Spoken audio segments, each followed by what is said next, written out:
राधे राधे भाई सभी को। कैसे हैं आप सभी? उम्मीद करता हूँ बहुत बढ़िया होंगे और एकदम मस्त चल रहा है कि नहीं ज़िंदगी जो है।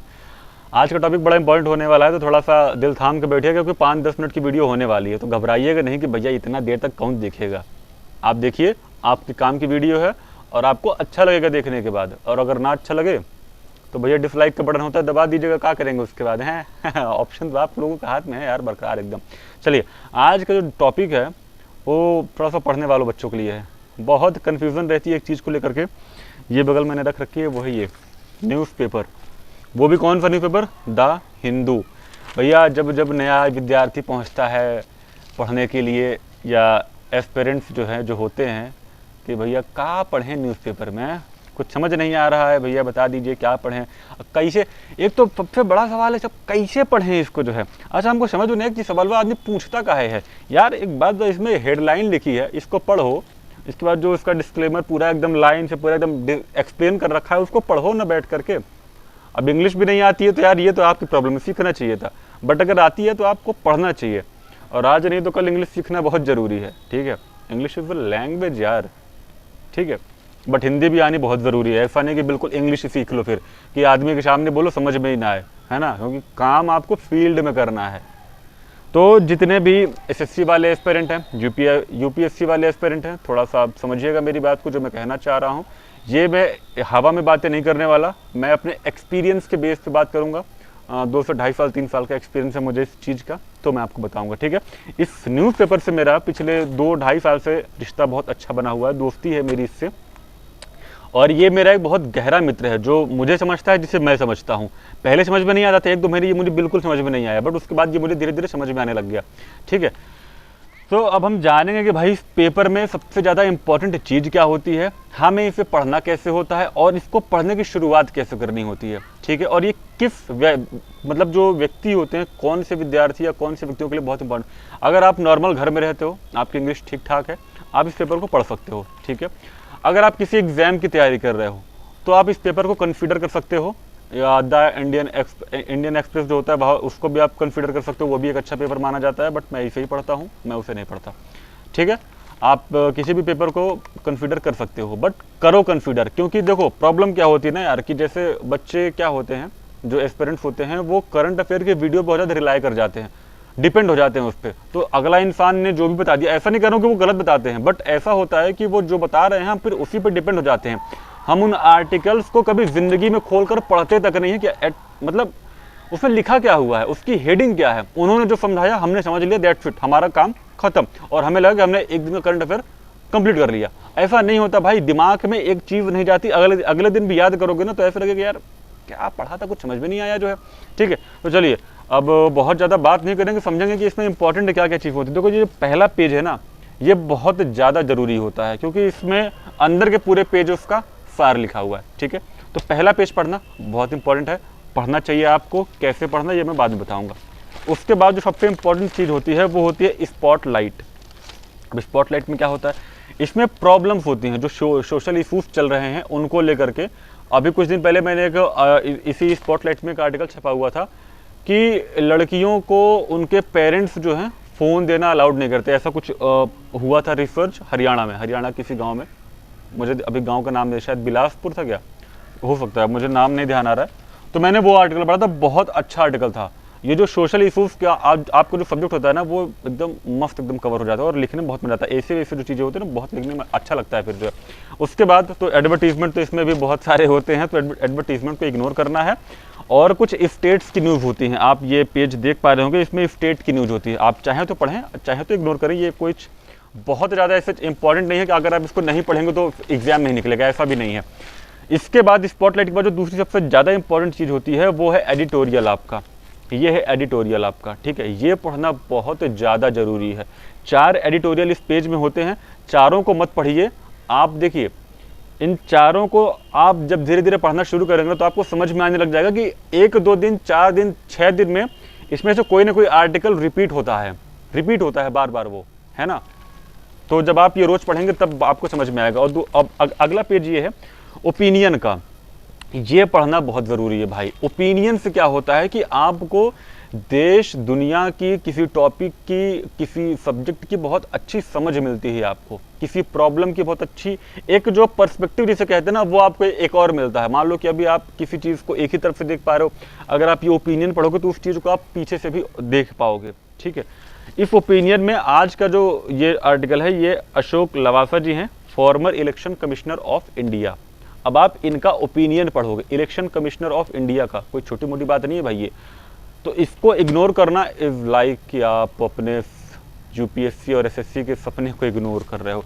एसएससी वाले इसको इग्नोर कर सकते हैं, उनके लिए इतना खास नहीं है, वो बस करंट अफेयर के लिए किसी भी टीचर का चीज़ पढ़ सकते हैं तो उनका कवर हो जाता है, ठीक है।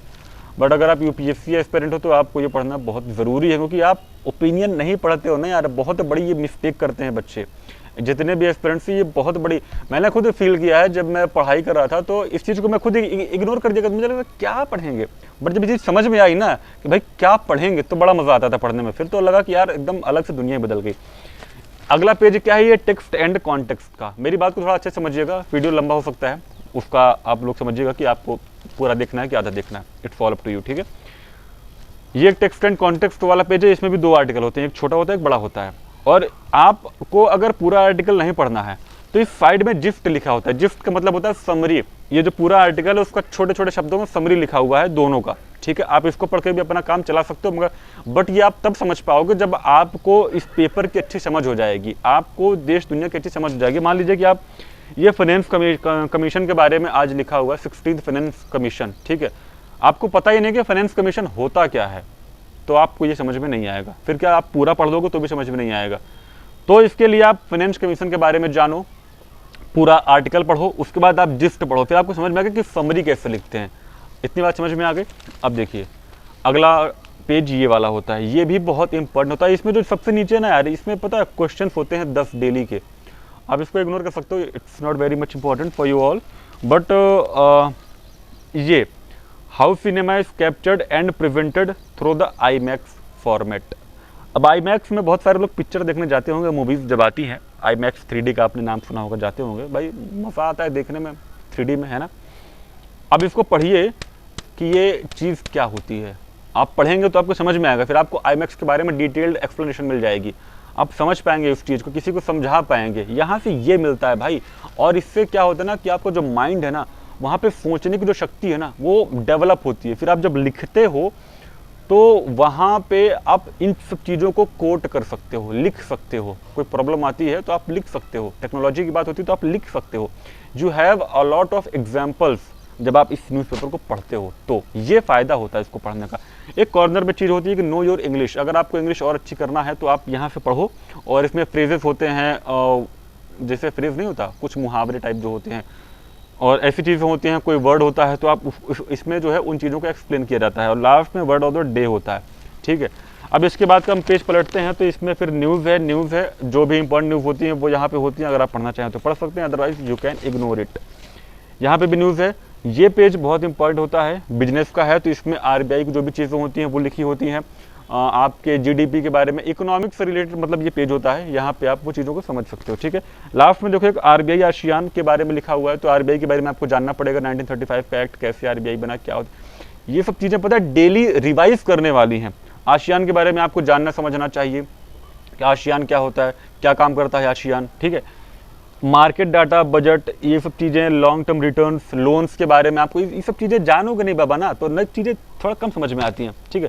PMI के बारे में देखो लिखा हुआ है, तो it is very important thing. If you are reading all these things then you can think about these things, you can relate all your subject with this if you are reading this newspaper then, ठीक है। अगला page क्या है, ये world के बारे में है, you can relate it from your international relation, GS paper 2 से आप इसको रिलेट कर सकते हो। बहुत अच्छा ये मतलब पूरा पेज होता है। उसके बाद स्पोर्ट्स का सेक्शन है, ये तो UPSC वालों के लिए उतना इंपॉर्टेंट नहीं होता, but if you are SSC candidate तो you can read it, but आप उसको इतना बड़ा पेपर पढ़ने की ज़रूरत नहीं है। फिर आपको ये भी स्पोर्ट्स का एक सेक्शन होता है। अगर आप SSC एस्पिरेंट है तो आप नॉर्मल किसी टीचर से जो 1 लाइनर क्वेश्चन होते हैं वहाँ से काम चला सकते हो, क्योंकि वहाँ पे most of the questions repeated होते हैं। मैंने ये चीज़ देखी है, कई बार नए क्वेश्चन आते हैं जो करंट अफेयर के होते हैं, बाकी जो चीज़ें होती है वो रिपीटेड होती हैं, तो आप ये सब चीज़ें कवर कर सकते हो, ठीक है। अब देखो, अब मैं ये बात करता हूँ इस पेपर को पढ़ने का फ़ायदा क्या होता है। पहले तो आपकी वोकैबुलरी बहुत अच्छी हो जाएगी, ठीक है। दूसरा आपकी इंग्लिश बहुत अच्छी हो जाएगी। तीसरी जो आपकी कंसिस्टेंसी है पढ़ने की, इफ़ आप किसी दिन स्किप कर देते हो पढ़ाई को, आप नहीं करते हो, बट आप ये पेपर पढ़ोगे, तो इससे क्या होगा ना कि आपकी जो रीडिंग की हैबिट है, स्टडी की जो हैबिट है, वो पड़ी रहेगी, वो छूटेगी नहीं कभी। ठीक है, इससे एक ये फ़ायदा आपको मिलता है। दूसरी चीज़, इसको पढ़ना शुरू कैसे करें, तो देखो सबसे पहली चीज़ है कि इस पेपर को आप 1 महीने तक खरीदो। अगर आप बिगिनर हो तो, आपको इंग्लिश नहीं आती है तो, अगर आप इंग्लिश में इंटरमीडिएट हो या बहुत एडवांस हो तो आप इस पेपर को खरीदो। आपको फिर भी थोड़ा सा हो सकता है प्रॉब्लम हो अगर आप इंटरमीडिएट या एडवांस हो तो, क्योंकि लैंग्वेज थोड़ा सा टफ होती है। ठीक है, आप इस पेपर को लो और 1 महीने तक कंटिन्यू सिर्फ पढ़ो। आप 1 आर्टिकल, 2 आर्टिकल, 3 आर्टिकल, जितना भी एक दिन 1 घंटे में, बस 1 घंटे का टाइम निकालो और 1 घंटे में जितना भी आर्टिकल आप कवर अप कर सकते हो करो। 1 महीने बाद आप जितने भी आर्टिकल आते हैं उनमें से सिर्फ 1 आर्टिकल को समझने की कोशिश करना कि एक्चुअल में वो आर्टिकल कहना क्या चाहता है। बट पहले 1 महीने तक आप पेशेंस के साथ इसको पढ़ने का प्रयास करो ताकि आपकी रीडिंग हैबिट अच्छी हो। ठीक है, कॉम्प्रिहेंशन में ये बहुत काम आता है भाई। ठीक है, उसके बाद आप 1 महीने के बाद आप इस पेपर को समझना शुरू करना, इसका 1 आर्टिकल। ठीक है, और उसके बाद जो आप करंट अफेयर की वीडियो कहीं जाकर के देखते हो ना, फिर वो आपको काम में आएगी। फिर आप अगर वहाँ पे बस ऐसे एक नज़र देख भी लोगे ना तो आपको चीज़ें पूरी समझ में आ जाएंगी और वो फिर रिवीजन का काम करेगी अगर आप इसको पढ़ते हो तो, और साइमल्टेनियसली अगर उसको लेकर के चलते हो तो वो। ठीक है, ये बहुत ज़्यादा मुश्किल से 1 से 1.5 घंटे का काम है। अगर आप करंट अफेयर की वीडियो 1.5 या 1.75 की स्पीड में लेते हो तो आपको वो समझ में आती है ईयरफोन में। ऐसे फ़ोन के स्पीकर में समझ में नहीं, तो बट आप ईयरफोन से लेते हो तो समझ में आती है। तो आज का जो टॉपिक था मेरा यही था कि आप के लिए न्यूज़पेपर ज़िंदगी के लिए बहुत ज़्यादा इंपॉर्टेंट है। आप तैयारी करो तो, ना करो तो, बट न्यूज़पेपर पढ़ो भाई, बहुत ज़रूरी चीज़ होती है ये। इससे आप अपडेट रहते हो, करंट अफेयर मजबूत रहता है और आपको पढ़ने की हैबिट हमेशा बरकरार रहती है। ठीक है, तो आज का वीडियो हम यहीं पे ख़त्म करते हैं। आई होप आपको चीज़ें समझ में आई हो कि न्यूज़पेपर क्यों इंपॉर्टेंट होता है। अगर आपको कोई सवाल है इस चीज़ को लेकर के तो आप मेरे से कमेंट सेक्शन में पूछ सकते हो। वीडियो अगर अच्छी लगी है तो भाई अपने जो दोस्त यार हैं उनको शेयर करो कि भाई न्यूज़पेपर कैसे पढ़ते हैं, क्या प्रॉब्लम आती है पढ़ने में। अगर आपको कोई प्रॉब्लम अभी भी आ रही है न्यूज़पेपर को पढ़ने में तो आप मुझसे पूछ सकते हो कमेंट सेक्शन में। ठीक है, कि भाई क्या ऐसी जो भी प्रॉब्लम है आप मुझसे डिस्कस कर सकते हो। आई विल, ऐसा नहीं है कि मैं 30 मार्क खाऊंगा तो मैं रिप्लाई नहीं करूँगा भाई, रिप्लाई करूँगा, आज करूँगा और आगे भी करता रहूँगा। ठीक है, तो आपको ये चीज़ें समझ में आ गई होंगी उम्मीद है मुझे। मिलते हैं अपने अगले वीडियो में। और ये एजुकेशनल वीडियो था तो भाई फिटनेस के बारे में हम बात नहीं कर सकते, बट मेरा जो शॉर्ट होता है वो फिटनेस के बारे में होता है। और हाँ, मैं एक चीज़ आपको और बता देता हूँ कि शॉर्ट्स को देख करके ये मत अंदाज़ा लगाइएगा कि मैं दिन भर वर्कआउट करता रहता हूँ। वो मेरे दिन के जो 24 घंटे होते हैं उनमें सिर्फ 1 घंटे का मैं वीडियो अपलोड करता हूँ शॉर्ट्स पे। मुझे नहीं पसंद है कि मैं उसमें इतना लंबा पूरा दिन भर का अपना दिखाऊँ कि मैं क्या खाता हूँ, क्या पीता हूँ, कहाँ जाता हूँ, कहाँ नहाता हूँ। मुझे ये सब चीज़ें नहीं पसंद है भाई। जब कभी अच्छा लगेगा कि मुझे ये चीज़ें शेयर करनी चाहिए तो मैं करूँगा, अभी तो पसंद नहीं है। आगे अगर पसंद आता है तो आई विल शेयर इट। ठीक है, आज की वीडियो में ख़त्म करते हैं। राधे राधे, मिलते हैं अपने अगले वीडियो में। जय हिंद।